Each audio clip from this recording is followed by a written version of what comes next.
black, you're white. Now what? What if I say the wrong thing? You probably will. Who doesn't? But I'll do my best to listen. Maybe if we're humble enough to listen to each other. Maybe if we're brave enough to lean into those difficult conversations. We might. We could. Come up with some answers. Make some real progress. Discover how much we have in common. And appreciate our differences. Now you're talking.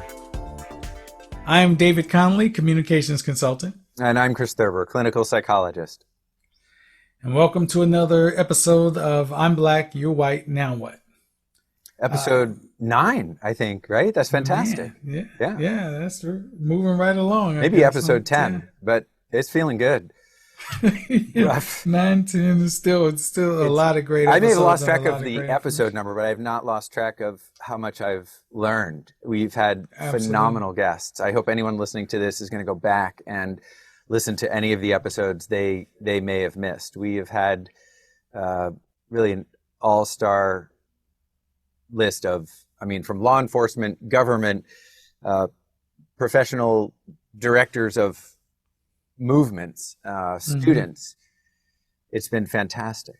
I completely agree, and we've covered, an awful lot from a lot of great and very interesting, perspectives. And last week was no different. I really enjoyed, the conversation with both the ladies, Brianna and Michaela.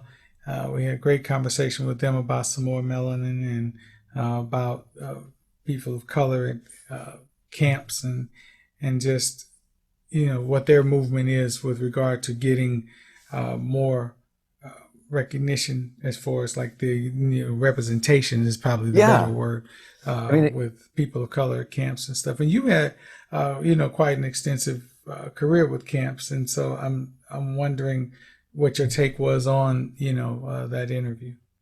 Well, one of the things that I feel like I learned from Brianna and Michaela was that they're getting some traction speaking to Black parents in ways that white camp owners and directors have not in the past. And despite some of those non-BIPOC camp owners and directors having the best intentions to diversify their sort of camper population, or the client base, I guess, it's more complicated than just reaching out to either advertise or speak at live events in neighborhoods that are not simply white neighborhoods, or do something more than rely on word of mouth advertising. There are different cultural traditions in different ethnic groups. And of course, I'm painting this with a very broad brush, but to listen to Brianna and Michaela, I was struck by their ability to communicate the concerns that some of these Black or Indigenous or other people of color parents would have about letting somebody else take care of their babies, as they put it, for a couple of weeks at an overnight camp. And, it's a big decision to, whether it's a day camp or an overnight camp, let a whole bunch of other kind of surrogate caregivers influence the development of your child. And most people are really happy with how their kids develop at camp. But it's, I think, short-sighted to think that the concerns of Black parents are exactly the same as the concerns of white parents, and that you would market this experience to them in the same way. I also loved their talking about how by forming this organization, S'more Melanin, they were able to suddenly, with great positive response, create an affinity group for people of color in this industry, which historically is very white. And that's got to be quite empowering for I would say for the whole industry. Obviously it's empowering to any Black camp owners and directors, which, probably a number you could count on one or two hands, but they somehow managed to meet each other and create this organization at just the right time. I think so. And one of the things I really liked was like their uh, how they were talking about they're going to have like a list of you know camps and things that parents can trust because it sounds Right, like right, right. part of what they have to uh, convey to these parents is that you can trust folks to watch, after your child and to have your child's back to make sure that the children would be in what would be a racially safe space for them. Right. Because I think I said on the episode when I was coming up and going to camp, camp was always in some area that was not very friendly Mm. to people of color. Just the area the camp was in, not necessarily the camp personnel Sure. themselves. And so, as a parent, I think you would want to know that those people were going to make sure that your child was taken care of psychologically and everything else when they're in what could potentially be a sort of hostile environment. So I really liked that. I really liked the part where they were going to also talk with parents about how to talk with their children about being at camp and all the Mhm. things that camp could offer, but then also just how their participation in that should look, Yeah, and I yeah, thought that yeah. that was pretty big too. I'm curious, um, because like I said, you've had quite an extensive, uh, you know, experience with camps, with reaching out to get more people of color in. Do you think that it's uh, like a thing where people are reluctant to do it because it seems like such a daunting task? Because a lot of what I hear sounds like, well, I want to do it, but I'm not really sure like how to convey this or how to talk. And I'm always sensitive to that because I'm saying some of it is different, but it's not necessarily a different language per se. It's what would you want to know about the people who will be watching your child that would make you feel like it was safe to send your child to camp with them, and especially if what you've had is a history of um, you know either microaggressions or some other sort of hostile Right. intentions toward you and people who look like your children or whatever, and especially when they're in a situation where they're going to be outnumbered. So what would you want to know that would make that okay? It seems like Yeah. that's where you would start as an organization, and the type of thing you would put out to attract people, to really realizing the benefits of that.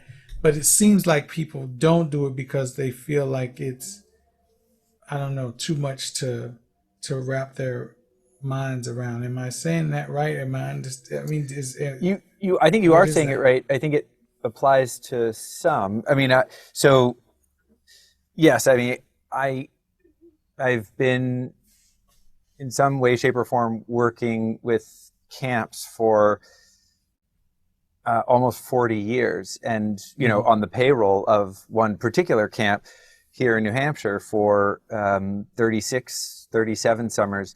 And when I started speaking at camp conferences a couple decades ago, I just thought it was fantastic because it was a very receptive audience. I am someone, as you know, who likes. Um, I mean, I can be as geeky as the geekiest Mm-hmm. geek, and I Mm-hmm. like statistics and I want to read the science, but I also really enjoy translating it in practical ways. Reading an elegant piece of research is interesting, but if there aren't practical implications yet from that piece of research, like, okay. But I have found the camping industry, children's summer camps, to be very pragmatic, Mm-hmm. and they are very focused on positive youth development, and they are encouraged by some kind of research basis for practice. Mm-hmm. However, and that gives them an appreciation of the complexity of what it is that they're doing. Because human beings are complicated creatures, and at some level, you know, kids have someone that protects them, cares for them, and likes to have fun. It doesn't get any more complicated than that. But there are inevitable complexities in every child's development. So I think one positive trend is that the whole industry is a more educated bunch now than they were, say, 50 years ago.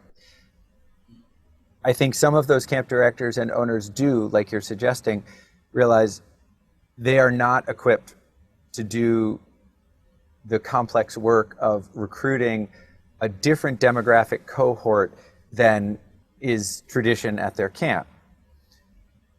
That said, I think they would generally be open to someone saying, like, and hopefully this is something that Brianna and Michaela are going to do.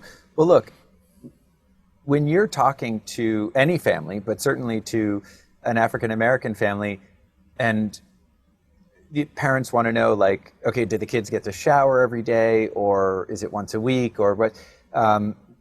You got to also mention that, you know, on the packing list are, you know, shower slippers or, you know, flip-flops, because Mm-hmm. that's going to speak to something that they would expect. Mm-hmm. And that was an example that, you know, Brianna and Michaela used. And then there's also, but the really complicated part, which I don't, I'm certainly not equipped to, because I'm not educated enough about this, but was one of the subtler points Brianna and Michaela made was, let's say that you recruit a good number of, for example, Black children to be at your camp that has traditionally been white. Mm-hmm. What now do you need to do before opening day with all of the white kids who are going to ask the Black kid, like, why are you putting this product in your hair? Or why are you moisturizing your skin when none of us do after we take a shower? Why are you wearing those flip-flops? Or why? And, you know, that's not a hostile question, at least in its intention. But if Mm-hmm. you're a Black kid going to a mostly white camp or historically white camp, you just want to take a shower and, like, do your routine and Right. then get to whatever, the baseball game or bed or whatever it is, like, not have to constantly be explaining something that in, you know, your home culture doesn't need an explanation. Mm-hmm. Mm-hmm. And that's complicated, right? Like, we had at the camp where I've worked for decades, some kids from Brownsville, Texas, who were recent Mexican immigrants and brought to camp, meaning paid for and sponsored by a white Camp Belknap alum, who went to work for, now I'm going to forget which charitable organization, but then stayed on, got his master's in education, and went down to volunteer maybe for AmeriCorps, and fell in love with, you know, Southern Texas, and saw the educational opportunity, created a school, created a summer camp, and then wanted to bring some of these Mexican-American kids to Belknap. So you're going from, you know, Brownsville, Texas to Wolfboro, New Hampshire. There's a massive climate and demographic change, but we encountered things as a staff, as welcoming as we were, that we did not anticipate. For example, none of these three kids knew how to swim because there had not been an opportunity to learn how to swim. And yes, Brownsville is near the ocean, but that was not, you know, an opportunity that they had or something they were ever encouraged to do. And you certainly, in southern Texas, don't go into random rivers to swim because of whatever the Right. wildlife is in there. And I'm the waterfront director at Belknap, or I was at the time, to convince these kids, and this was not a language barrier. I mean, they spoke Hmm. Spanish well, they spoke English well, and I don't speak any Spanish, but there was, I'm telling you, not a communication problem. It was something I definitely didn't anticipate, and I've taught a lot of non-swimmers how to swim, but that they just wouldn't want to go in the water.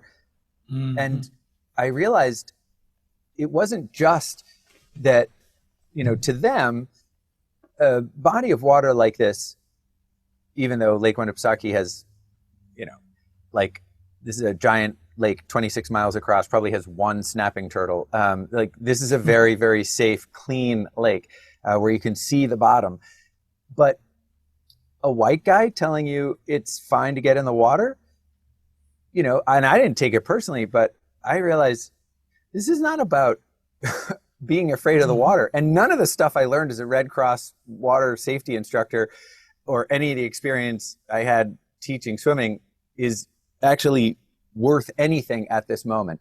And that's the Hmm. kind of complicated thing that I think um, a lot of camp owners and directors, they might not know about this specific example, but they know that it's It's got to that be more kind of thing. complicated than just like, let's get some kids whose skin color is different. No doubt. But I mean, it's not gonna get worked on unless you work on it. Exactly, exactly. And so that's the thing. I think you have to know that some of that is going to be to whatever degree uncomfortable, for lack of a Yeah, better term, but most of it will not be. And what you'll have is an exchange of ideas, an increase in everybody's cultural IQ, and just like bridges being built. I think, yes. and I Yeah. think the only way that you're going to do that is to kind of be brave enough to do all the things you're talking about, where you're having conversations with those people coming to camp, you're having conversation with those people who run the camp, and to whatever degree having some conversations and some interactions, because there are activities that you come up with that teach kids who know nothing about archery how to do that, or introduce them to a lot of different things Right. that they never have experienced before. So in that way, principally speaking, this would be the same kind of thing. It would just be a matter of you coming up with activities to do it. And I'm saying this, and then I'm going to um, sort of segue into something broader, but the principle is the same. And the broader thing is what on another episode, Ms. B.J. Walker was saying about how you will hire a diversity officer for the bank, but that diversity officer is, she didn't use this term. This is a favorite term of mine. Is a paper dragon, Hmm. in that they have all of this, title and all of this, but they have no real power to do anything. You haven't empowered them to actually make any sort of change when it comes to diversity and inclusion. So I'm saying, if you're going to start trying to bridge the gap, we're talking piggybacking or going back and forth between camps and corporate and the world.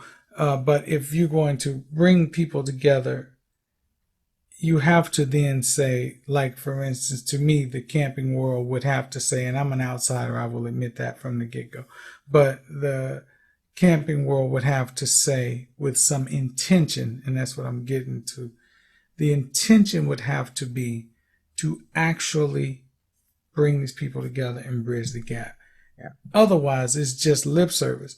If Right. you're a bank and you say, hey, I think I want to hire a diversity and inclusion person because diversity and inclusion is very, very important to ABC Bank. But that person has no power to actually have you, as a corporation, live a diversity and inclusion, like, Right. mentality or way of life.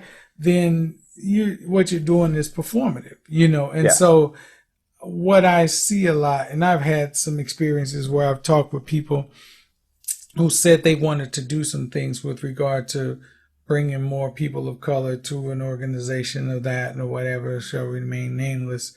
But when I then got down to saying, okay, well, let's do this, there was always either they get ghosts, as in disappear Right. and go into the witness protection program, or they find a bunch of reasons why they should put that thing off some Right. kind of way. It's not really a priority, you know. And the guy told me one time, in fact, I think it was my brother who told me, the first thing is the decision to actually do it. Everything after that is about details. So when you say, okay, well then as a camp or as a corporation or as a nation, we want to bridge this gap and stamp this thing out, this division and all of this out. You have to really decide you're going to do it. So you have to then Yeah. say, like I tell you, Brianna and Michaela, for instance, if we were talking about them, are doing that, where they say, this is something that we think is important. So they start putting things in place to make that happen. And I don't know whether the camps that they, you know, are affiliated with or deal with are doing what, so I can't speak to that. But what I am saying is, if a camp or a greater camping organization or whatever was to really be interested in doing it, you would put some people in place who then had the power and resources to actually go out and do these things, not just come up with ideas that they can talk about at a meeting and then say, hey, well, good, we can check that off our list. We talked about it. We are really for diversity. But then 10 years later, your camp is the same as it was, and you're not doing anything. And you have 1,001 reasons why you cannot do it. Right. And have not addressed the one reason why you should be doing it, you know? And Yeah. so. Well, it's great. I mean, I hope that, you know, people who are watching and listening are now thinking, in the past, have I made a decision to diversify and enrich my sort of client base, or which is again great, but risks just turning into something performative, or have I done the other thing that you mentioned a few minutes ago, which is I've made a decision to get uncomfortable, like, because that's what it's going to entail. And I also hope that people who are watching and listening are thinking, all right, well, so, you know, I've heard a couple of examples here that maybe if I'm a white audience member, I hadn't thought about how sort of showering and you know, grooming practices might be different for someone who's black as opposed to white. And they also mentioned something about, you know, familiarity with the climate or the water, like the list of unfamiliar things is potentially infinite.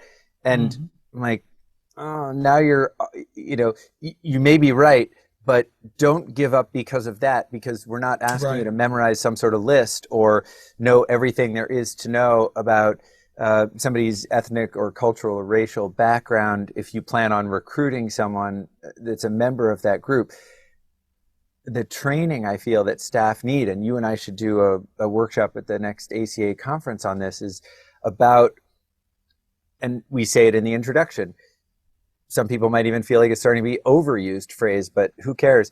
Leaning into that discomfort and saying, look, I don't know exactly what's going to come up in now my sort of very heterogeneous group of campers. I don't know when someone's going to be offended. I don't know when someone's going to ask a question, which is a great question, but the other person doesn't want to answer. But what I am confident of as a, you know, 17, 18, 19, 20, 21-year-old counselor, cabin leader, is I've had practice and training guiding these discussions, right? And saying, great, perfect opportunity. And, you know, facilitating that. And as you pointed out a minute ago, making it a built-in intentional part of the program in the same way. Like like you said, if you want to teach, you know, beginning archers, or if you're going to have an archery program, you better, be ready for some kids to come with their own equipment and they've been shooting with their league for years, and some kids who've never picked up a bow. So if you're a good teacher, you're ready for the gamut. If you're not, then your ship is sunk kind of from the beginning. But it's not about knowing everything there is to know about the other culture. But when we're working with young people, it's about the adults setting a good example of compassion and interest and being able to live with that discomfort and know that, as you've said many times, you're going to come out the other end as friends. And I think as long as you establish that level of trust, but like I said, the intention. In another episode, we were talking with Jacob and Dacha. Dacha's working at the camp he's working at. They're training them on how to deal with like changing the thinking, as he was saying, from like a toxic masculinity standpoint, how to deal with different gender identities and how people are seeing themselves. So I'm saying, but that camp is evidently doing that with some intentional, that's Belknap. That's some that's intentionality. Okay, but, so that's what I'm saying. I'm saying, so in the same way that you make the decision to do that, that's the same way you make the decision to not be performative about race relations. You just have to say, okay, well then, how do we get at least to where our staff is up to speed? You're gonna have to take the lead on educating the young people to get there too. But if you don't start doing that as an organization, then you're gonna always run into some reasons why not. Exactly. I went to a conference with a couple of my colleagues last year that was on gender and sexuality and medicine and mental health. And one of the presenters asked the audience, and this is psychologists and psychiatrists and physicians and nurses and educators, other interested people, but probably 450, 500 people in the audience.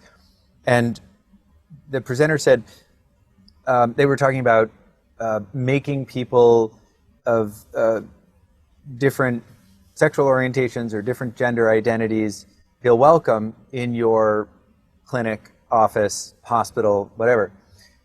And she asked the audience, how many of you would say that somewhere in your waiting room, or maybe it's on your website, maybe both places, you've got, for example, the rainbow flag that would indicate this is a medical practice or a mental health practice or an office or person who is not prejudiced against people who are gay or bisexual.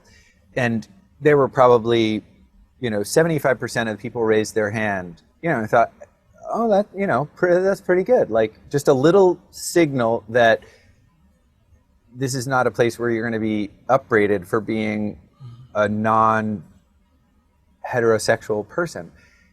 And then she said, and how many of you in an intake interview, whatever the person comes in for, would ask, how do you define your gender, your sexuality, your sexual orientation, and other, similar type questions? And I was like, maybe a little bit, right? Maybe 15% of the hands went up. And that's the gap that you're talking about between performative and, what do we want to call it? Actionable, where you actually, intentional action. And, you can maybe feel good at a superficial level that you've got the window dressing of someone who is inclusive, or you can get in there and actually be interested, and it's not. But you gotta be brave. You gotta be brave, and that you and I, we kind of talk about that. And we're trying to increase our bravery. I'm not as brave as I thought. I've learned that. with this show. And I mean, speaking of, we should talk about that. We just be Yeah, brave and talk about it. So the other day when we did the episode with Montega, Montego.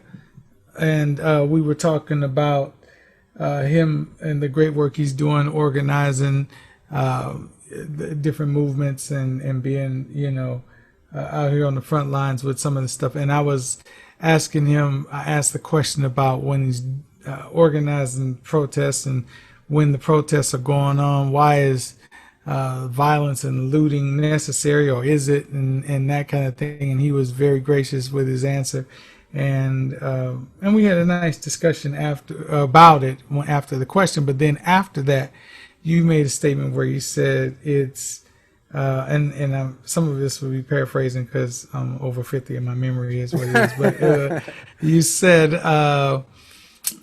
this is why it's great to have both of us on here, because David can ask those questions like that, and I can't. Yeah. And that kind of, I mean, maybe this is a little dramatic, but that kind of broke my heart, because I was like, kind of what, we talk about and what we envision, even this show to do is to let people know that you should be able to ask that Yeah. question because you genuinely want to know it. Not ask that question like you're trying to put somebody like Montega or anybody who's protesting something, that you're trying to put them down. But there's a lot of senseless rhetoric out here. There's a lot of narrative shifting where you're taking things like people protesting the death of unarmed black people at the hands of some bad police, not all police, but it's being shifted to say all police versus all black people.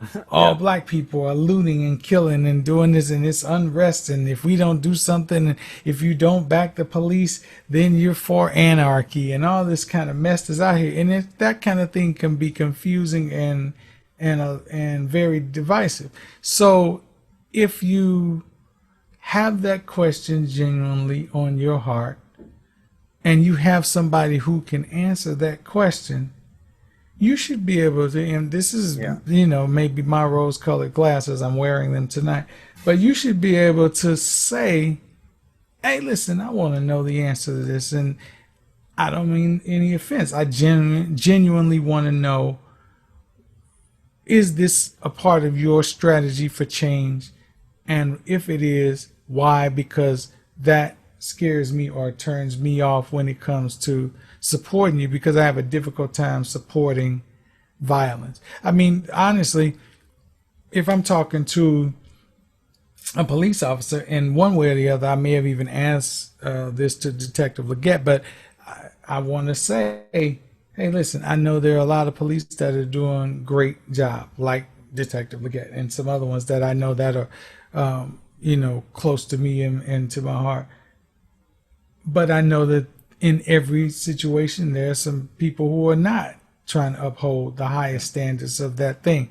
Those people should be called out without me being able to say, without me being misunderstood, I should say, as saying that also my people who I know are doing a great job are in the same boat as these people. That, but I should be able to ask that question without fear of, I don't know what, you know what I mean? Yeah. And so, I just think that we ought to be brave enough to do that. What are your thoughts? I'm going to shut up. You say what you think. Well, I have a couple of thoughts. I mean, one is I loved the way that you asked Montega, and people should go back and listen to that episode and know when you introduced him that the two of you have known each other since college. Did he also go to Lincoln? He did. Okay, Mm-hmm. So you're in college together, and so there's a long-standing, solid basis of friendship that I wouldn't presume, to have because I just Mm-hmm. met him. And so part of it was I envied the way you were able to ask the question, because you were kind of chiding him and we're like, all right, Mm-hmm. come on now. Just why can't Right, yeah. y'all just protest without burning tires, And, Right. And I think that if I were to ask the question, and the person wasn't my close friend, if I, adopted that sort of tone, it could be misperceived as mockery. So, Absolutely. I'll set aside that and really, to your point, and this is even more substantive, why didn't I ask that question? Because I have the same question. It was a question you and I have talked Mm-hmm. about a bunch of times before. And, any person would give, perhaps or every person would give a different answer. My answer is that I'm still too afraid of an angry reaction Mm-hmm. for not knowing.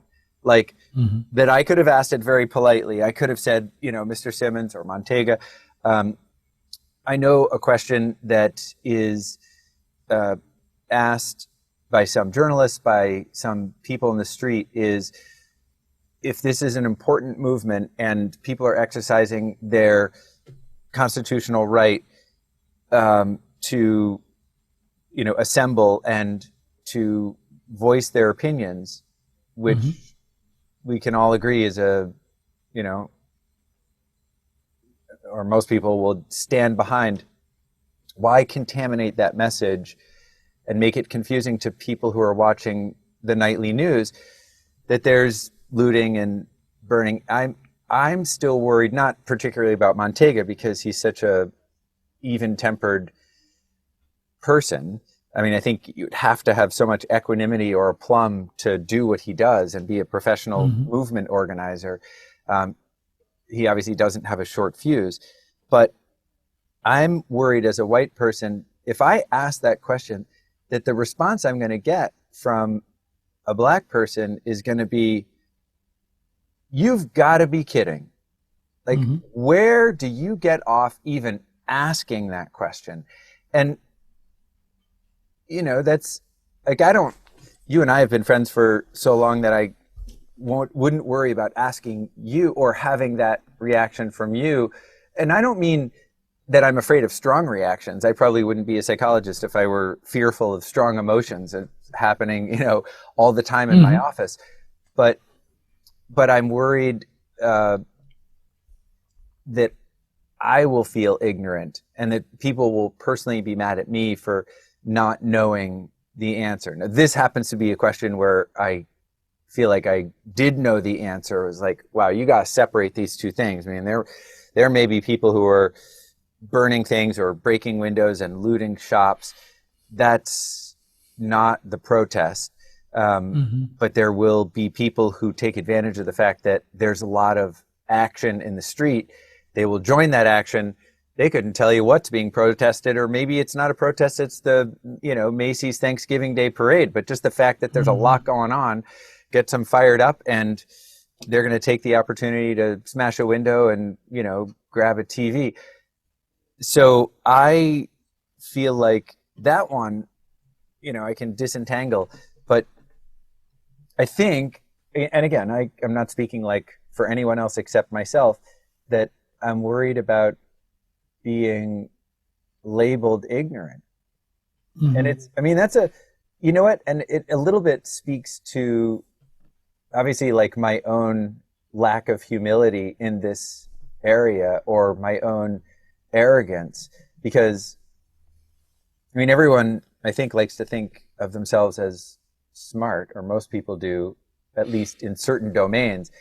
And it's kind of Mm-hmm. like, Thurber, you get a freaking PhD in psychology. Like you actually have a graduate degree in, I don't know what, understanding human thought and behavior. If you don't know the answer to this one, like, was that like a, fake degree, or someone else get that for you? Like that I'm just Yeah, like a yeah. poser, and not really knowledgeable about these things, because to some people, um, it's so obvious that, so I mean, we should talk about, I want to hear your response to that, and then we should talk about this, the other issue that you raised, which is the distortion of narrative.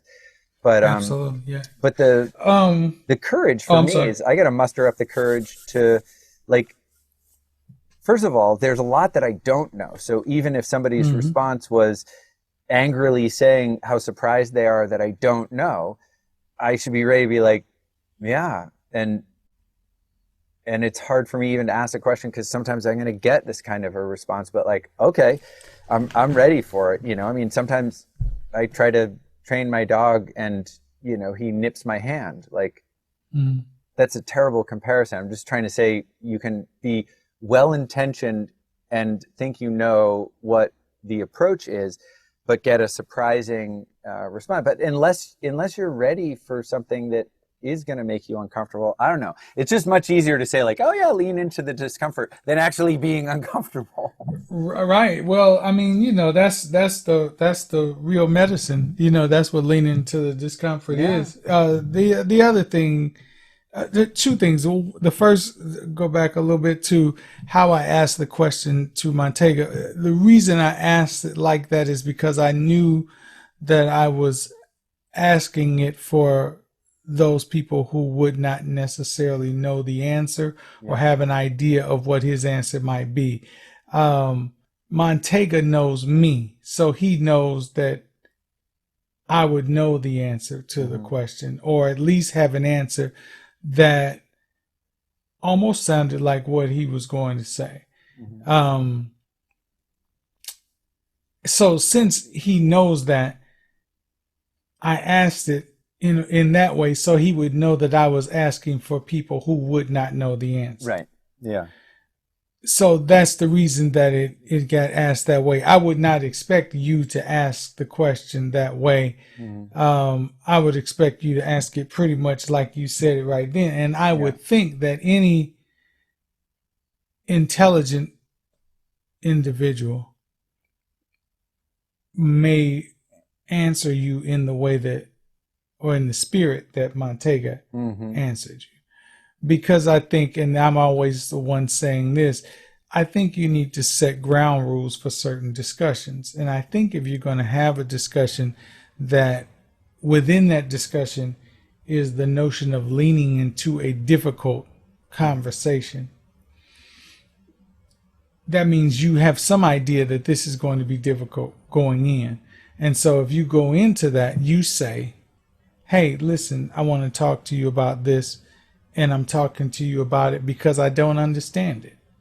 And I'm just going to tell you, I'm trying to gain a greater understanding of what it is you're going through. So the questions I'm going to be asking from what I understand. And I think once you lay those ground rules out, anybody who then comes back at you and says, why don't you understand this? Say, I told you from the beginning I didn't understand. Yeah. I'm asking this from a place of ignorance, and I need to know what that is. And I think sometimes it's about being vulnerable enough to do that. And I have to do that sometimes even with my kids. I have to tell them, listen, this is not me, your father, telling you what to say. This is not me, your father, asking you in a way that says, I already know the answer and I want you to tell me whether it's right or wrong, or, this is a pass or fail question. I'm asking you because I flat don't know and I want to know. And I feel like you are the best person to tell me. Yeah. Yeah. And so here's what I'm asking. And a lot of times when I do that, I get to have some great discussions with them where I do actually, as I intend when I ask the question, learn something. And I think if you let the person know that, I think what happens too, though, and I'll say this, is a lot of times we go into these conversations with people from different races and cultures and backgrounds and what have you, and we go into it thinking about them, and this may sound uncomfortable when I say it, but you think about it. You, in spite of yourself, not you, Chris, but we as people, you meaning people, we think about that person in terms of whatever the stereotype is. Yeah. So you feel like if you're talking to me about looting, that I'm going to respond to you like a looter and a person who's burning down a restaurant or whatever. And so that person will answer you like, what? Because, that's what they're about. They're about it. And I mean, for me to say, hey, listen, I am upset about the killing of unarmed black men in the streets of America by those sworn to protect and serve. I think that that's a very bad thing. I can say that to you in a very calm and academic tone Yeah. and still be very, very upset about it, which I am. I don't have to yell and scream and shout in order to do that. In fact, if I'm trying to convey what I'm trying to convey, I may actually be calm when I'm saying it, which is why you don't have Colin Kaepernick going around beating folks in the head when he's trying to make the point, or he simply kneels. But what's interesting is the response to his very peaceful demonstration about how upset he is makes people very upset at him when they, and this is the segue into what you said you wanted to talk about, when they want to then, to make themselves comfortable, switch the narrative. So you didn't switch the narrative, so you don't have to have the uncomfortable conversation about what it is he actually is talking about. In a situation like Colin Kaepernick, you're talking about a person who is exercising their right to peacefully protest something that they think should be their right in this country as a citizen. And what you're saying to him is, you should protest the way I want you to protest. Therefore, you're not a citizen in my eyes of this country. I'm uncomfortable with your protest, and so we're going to make this about that, not about like the loss of life, you know what I mean, that's going on in this country. You say, well, we're going to switch it to the loss of life of people who died, defending the flag. Okay. Well, I was in the service, so I took an oath to defend the flag too. And I'm going to tell you that I took an oath to defend what the flag represents, which is his right to protest.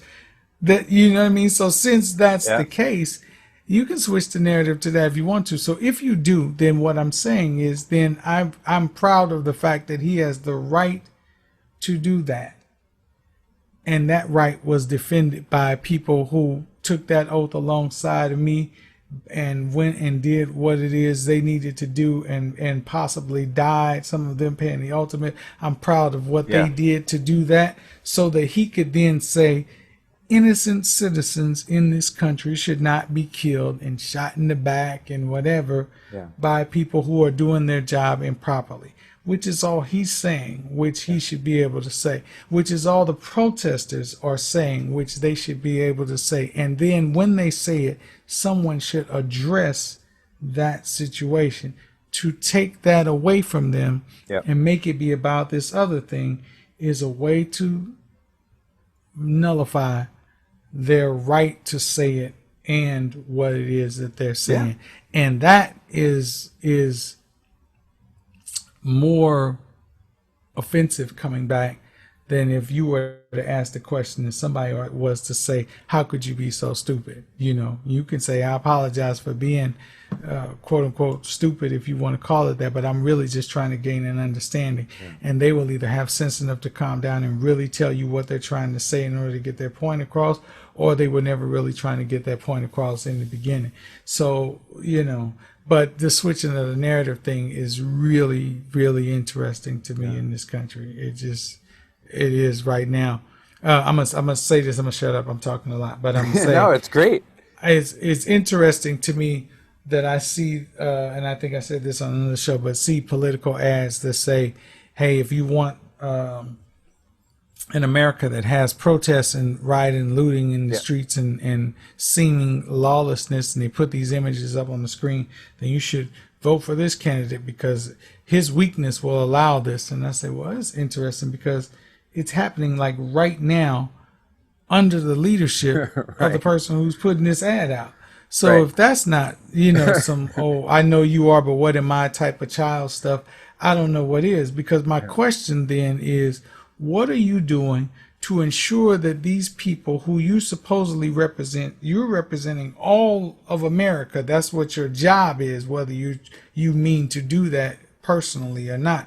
Your job is to represent all of America. What are you doing that's going to bring other than shifting the blame, what are you doing that's going to bring all these people together, or potentially bring people together, which is really not difficult. You know what I mean? Like it's in some ways complicated, but it's not difficult to do something, to make a stand, to talk about it in a way that can bridge that gap and bring those people together. It's just not. You're just not doing it, but it's not. I mean, there's so much there in what you said. First of all, I aspire to your level of just being even keeled when I know how.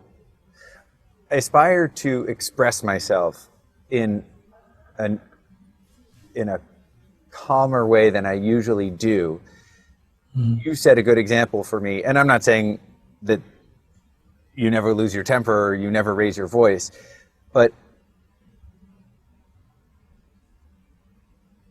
I think part of what I heard you say is whatever the message is or whatever the question is, don't mistake my volume for my emotion. I mean, like, I'm like in a lot of pain and really bothered by what's going on in the country, and I'm going to come out with a statement that is fairly calm sounding. The reason I aspire to that, and I'm sometimes able to do it and sometimes not, is I think the message or the question comes across more clearly. So I think there's validity to that. There's value to that superpower that you have. And I think that's awesome. The second thing is, I'm struck by, I'm going to make a critical statement here of like people in general. They have an appetite for sound bites, and we've probably made it worse with technological Social development, media and stuff, but right. not as much of an appetite for nuance, right? So it's either that the protest is just about anarchy and destruction, or it's about something else.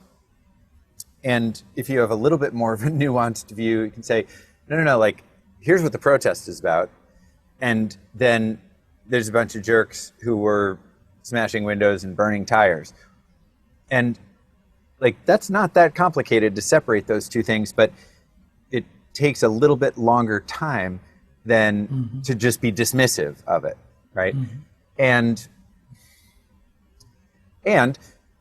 this, another sad truth is that there are plenty of people who I think do understand the nuance, that the protest is about something really problematic in this country, and the fringe of violence that occurs, in and around some of those protests. And we should say, like, not most, but a few, but those are the ones that make the news. They're not really indicative of a problem, except that, people are bored, or people, are reckless, or people are drunk, or who knows what it is. But the scariest thing is this game of like 3-card Monte that I think Trump has us playing. I mean, it's a classic like magician, like, oh, look, here, look over here, and I'm doing something with my hand over here, like, and when it's over, you're like, oh, what happened? Or I'm, doing the cards, and show me where the ace is, show me where the king is, and nope, sorry, you lose your $20. Okay, and it's, not all magic is about distraction, but this frightening thing for me is how easily distracted it appears millions of people are, because not once, has the current administration really addressed the problem of, as you said, and there's, not just this spring, but going back years and years, unarmed black people. I mean, going back to, in my lifetime, the beginning was, Rodney King being Mm-hmm. beaten by white police officers, all four of whom were acquitted. And then I start graduate school in Los Angeles a month later, and the city's still on fire. So, I had a lot of catching up to do when it came to understanding racial injustice and law enforcement. But, and remember too, in the Rodney King trial, that was I think, because that trial got moved up to Simi Valley, right, in Ventura County. I mean, I Mm-hmm. think I may be getting my facts wrong here, but I know it was mostly white. It may have been an all-white jury. And then O.J. Simpson's jury was more heterogeneous or more diverse. And, of course, he was acquitted. And maybe those two things are not linked, but there was a lot of writing at the time about, uh, again, racial injustice and what people were suffering from. But people don't, I mean, many people are much more willing to listen to this fear-based argument of, vote for one candidate if you want more looting and fires and anarchy. Vote for me if you want law and order. And how is it that people are missing the supposed cause of this anarchy is not currently an elected official? This is your show right now.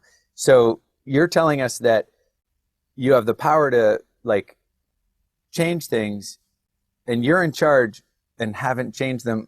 But I don't know, David, how is it that's not that complicated an argument, but I do feel like it's just a little bit of, kind of distraction.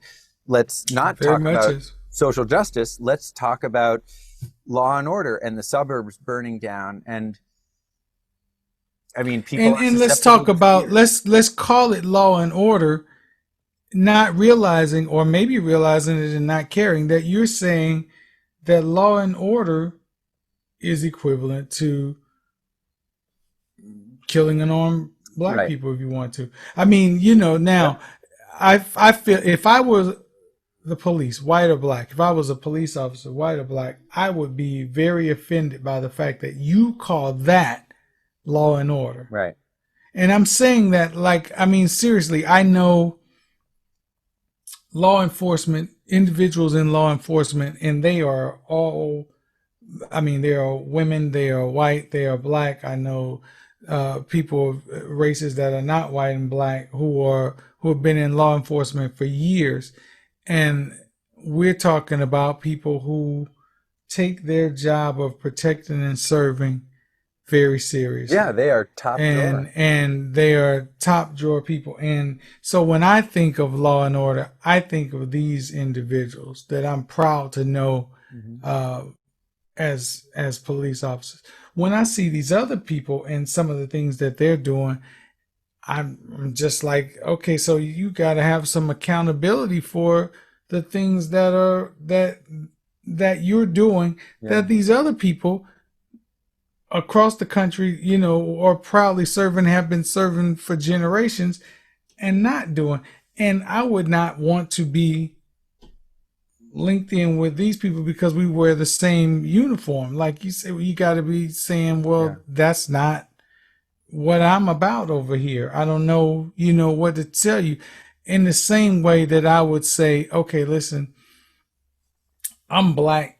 And if this guy is a career, like violent criminal and whatever, and murdering people, we're not the same because we're black.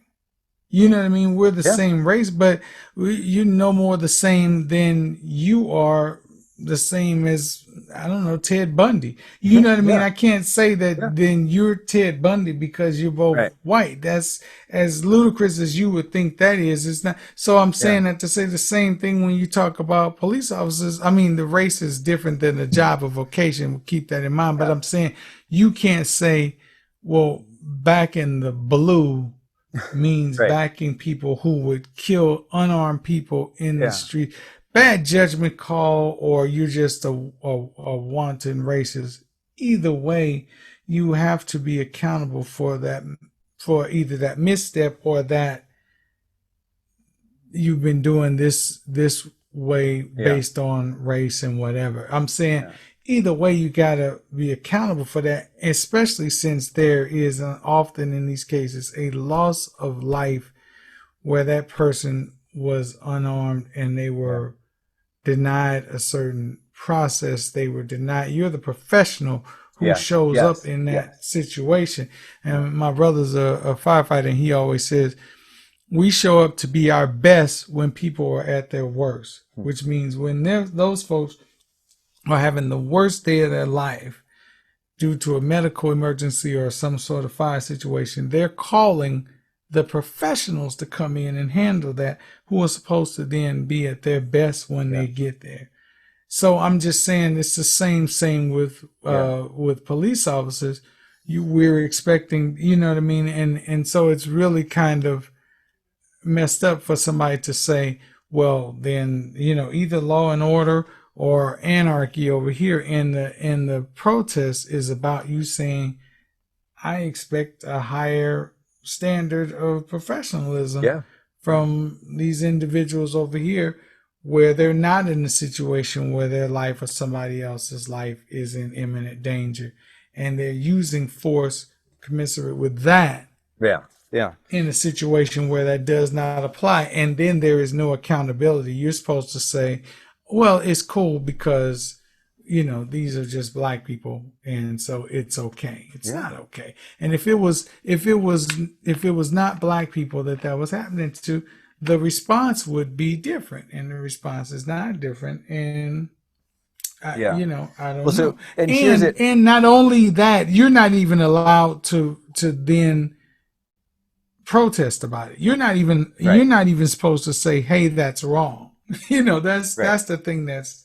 Well, right. And Mm, that's so this, and I know that we just have a couple minutes left and we'll be out of time, but the sure. here's my challenge to anyone who's watching or listening. And gosh, if they've gotten this far in a hour plus podcast or webinar, God bless them, because I know. we try to go into a lot of detail. And that's one point, is that if you want to get to a better place with just about anything, you've got to put in the time.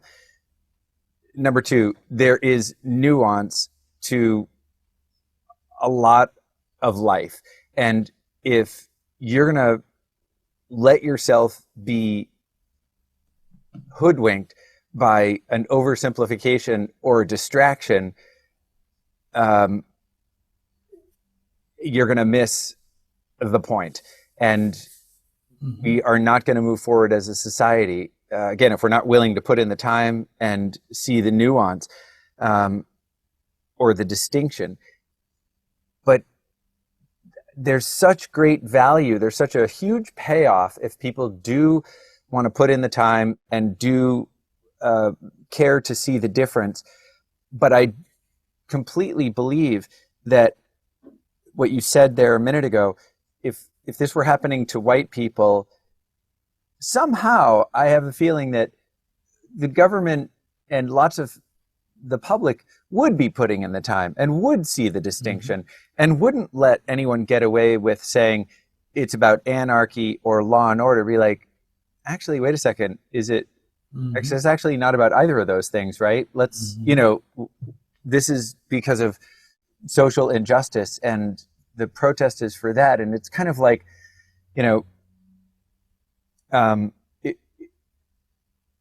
the willingness to see some distinctions or not, that to me is evidence of racism.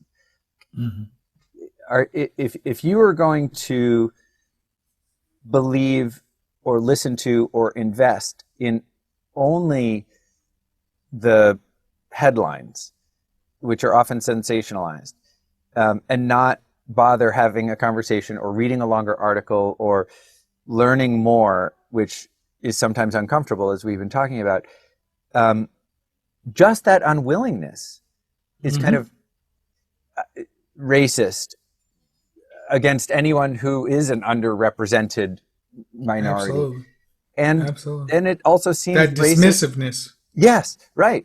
You know, and it's just, again, like I've heard well-educated white people say, I don't know where the racism is. I can't think of the last time I heard any white person call a black person the N-word. Like, well, that's good, but Mm-hmm. you know, completely missing what's going on in this country, where, like, as you keep saying, unarmed black people are not given due process, they're shot. And Right. that's not even saying that all of the black people who are shot by white police are, you know, you're not saying all those white police are necessarily racist, but it's happened so much that Right. we can say with great confidence this is a systemic problem.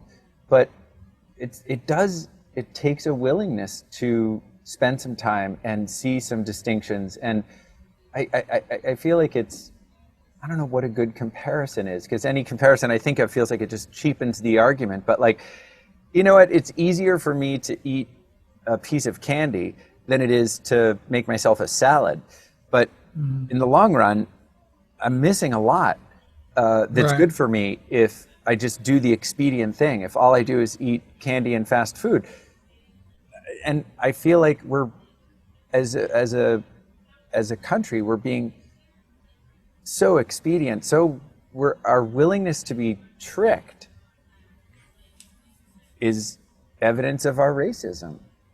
It is, and it's the shifting of that responsibility. It allows us to not be responsible for other humans, you know, and I think you have to first be able to see, and this goes both ways, which is why the show is great. I think I'm Black, You're White, Now What? Because I think everybody, black people, even looking to white people, we have to look at people beyond what is the stereotype and what is the, oh, well, I guess you're of course like that because you're Right. white, or you're like that because you're black. I think you have to, in order for you to have that reform with police and what have you, you have to first value the lives of the people who are losing their life in that situation. Right. And for you to say, well, this is about law and order and I stand with police, you stand with police on the issue of killing unarmed black people? You know what I mean? I'm saying, since you don't finish that sentence, then it's easier to find nobility in that, Right. as opposed to finishing the sentence and then saying, okay, is that what I really am saying? And if I'm saying that, what is that saying then about me? I stand with police in the killing of unarmed black people. So then inherent in that statement is to say that I think the value of black life is, so then this is the same mouth out of which we say all lives matter. Do you see what I'm saying? So Right. it's that sort of, you know, dual mindset, that sort of ability to flip flop that, you know, that we've gotten way too comfortable with. And I think, like you said, as we wind down minutes wise, I think it's important to think about everybody as a person whose status assignment should be high and equal to yours. And when you start thinking about status assignments in that way for all people, black, white, brown, yellow, you know, whatever the skin color is, you start thinking, starting with the human part of it, and thinking about it with regard to that, you will start to see the protest, you know, with a lot more value. You'll start seeing more of a reason why we should be doing the work you're talking about doing, leaning seriously into those uncomfortable conversations that we're talking about, and maybe making some real change, you know. Amen Brother, to I that. look forward to, you know, the conversations that we have coming up. Me too. We've had some great shows, getting to this 10, I think it's going to be, this one is, and what we got coming up. Looking forward to that. We got some great guests on the horizon, and some deeper conversations. We're going to bring some people back to dig deeper into some of the things we were talking about with them, and so I'm excited about that too. Yeah. And hopefully people are taking some of this and actually going out and trying to make, if nothing else, just a change in their life. I'm not saying that you'll be able to go and change the world or the country, but maybe be able to change that relationship, say, between the two of us, and that by itself can grow into making things better all the way around. So write to us, subscribe, tell us your thoughts, suggest guests, and we look forward to seeing you on the next episode. Yeah, and with regard to that, suggesting guests, definitely write to us, because we would definitely like to hear, and I think I speak for Chris, and you let me know if I don't speak for you after I say this, but we definitely want to hear about all sides of all issues. Yes. So, if you know of somebody who, even when we're talking about, this police issue, somebody who wants to be able to talk about the other side of that, we welcome that conversation. We do. We'd love to have you as a guest.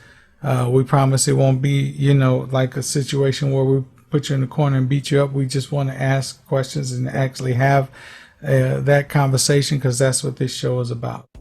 Thank you for listening to I'm Black, You're White, Now What? You can find more episodes on the podcast channel Teaching What It Takes, available on Apple Podcasts, Stitcher, and Spotify.